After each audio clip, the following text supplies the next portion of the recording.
Менің құрбыммен алыс қашықтықта қарым-қатынас бар. Біз бір-бірімізге кезек-кезек қонаққа барамыз. Мен Канадада, ал ол Австралияда өмір сүреді. Шамамен 2 жыл бұрын мен онымен Австралияда болдым. Онда ол анасымен бірге тұрады. Оның үйі гаражынан кейін орналасқан. Яғни оның үйіне кіру үшін гаражының ішінен өту керек. Менің келгеніме бірнеше аптадай өтті.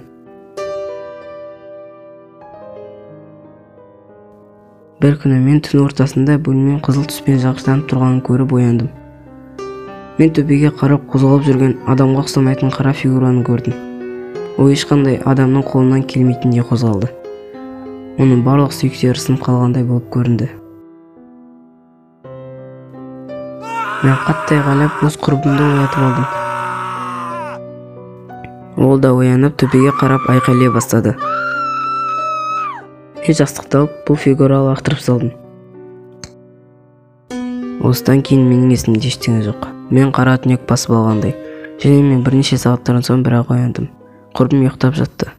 Бұның бәрі менің түсім деп шештім. Мен дәрісханаға барғым келді. Сосын гараж арқылы бардым.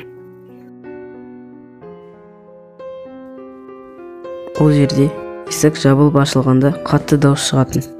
Сондықтан мен тыныш ашуға тырыстым. Бірақ әрине қатты дауыс шықты. Құрбымның анасы оянып айқайлай бастады. Мен оны ояттым және шошыттым деп шештім. Тезірек бөлмеге оралып, құрбымнан анасын тыныштандыруды сұрадым.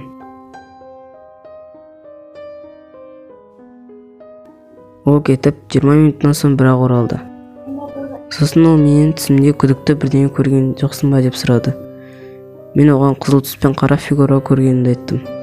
Ол да оны көрген болып шықты.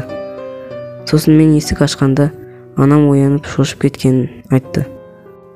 Ол шошығаны мен есік ашқаннан емес, түсіндегі оның төсегіне қарама-қарсы тұрған қара фигурадан шошыған екен.